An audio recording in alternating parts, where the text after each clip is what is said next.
በጌታቸው ረዳ የሚመራው የህወሓት ማዕከላዊ ኮሚቴ ጉባኤ ሊያካሄድ መሆኑን አስታወቀ። በነደብረጽዮን ገብረ ሚካኤል የሚመራው ህወሓት በምርጫ ቦርድ ተቀባይነት ያላገኘን አጠቃላይ ጉባኤ ማካሄዱን ተከትሎ የህወሓት አመራሮች ለሁለት የከፈለ አለመግባባት መፈጠሩ አይዘነጋም። አለመግባባቱ ተካሮ ወደ ግጭት ሊያመራ ከጫፍ ሲደርስም በህወሓት ተመርጠው በዶክተር አብይ አህመድ ተሹሞ የክልሉ ጊዜያዊ አስተዳደር ፕሬዝዳንት በመሆን ሲያገለግሉ የቆዩት አቶ ጌታቸው ረዳ ከትግራይ ወጥተው ስልጣናቸውን ለሌተናል ጀነራል ታደሰ ወረደ አስረክበው እሳቸው የጠቅላይ ሚኒስትር አብይ አህመድ አማካሪ ሆኖ መሾማቸው አይዘነጋም። ታዲያ ዛሬ ማለዳ የወጡ መረጃዎች እንደሚያሳዩት ከሆነ ስልጣናቸውን ባስረከቡ ማግስት በትግራይ ፖለቲካ ውስጥ ለመሳተፍ ቃል የገቡት አቶ ጌታቸው አብረዋቸው ካሉ የማዕከላዊ ኮሚቴ አባሎች ጋር በመሆን የህወሓትን ህጋዊ ዕውቅና ለማስመለስና ፓርቲውን ከጥፋት ለመታደግ ሲባል ጉባኤ ለማካሄድ መወሰናቸውን በመግለጫ አስታውቀዋል።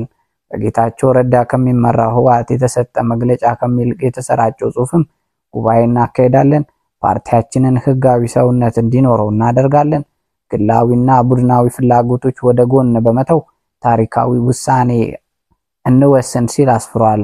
አክሎ ምርጫ ቦርድ ውሳኔ ለመስጠት ያስቀመጠው የጊዜ ገደብ ሳይጠናቀቅ ህግና ስርዓት በሚፈቅደው መሰረት መላው የፓርቲው አባላትና የትግራይ ህዝብ ባሳተፈ መልኩ ጉባኤ እናካሄዳለን ሲል በነጌታቸው ረዳ የሚመራው የህወሓት ማዕከላዊ ኮሚቴ በመግለጫው አስታውቋል።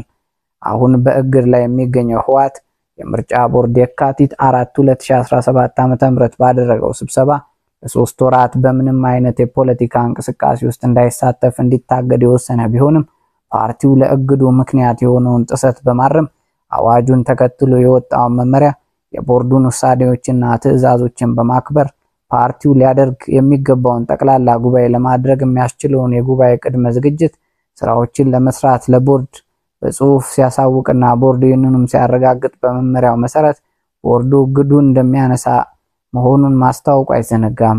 ከዚህ ባሻገር ፓርቲው በሰጠው የሶስት ወራት የእግድ ጊዜ የእርምት እርምጃ ሳይወስድ ቢቀር የፓርቲው ምዝገባ እንዲሰረዝ የምርጫ ቦርድ የካቲት 4 2017 ዓ.ም ባካሄደው ስብሰባ ወስኗል።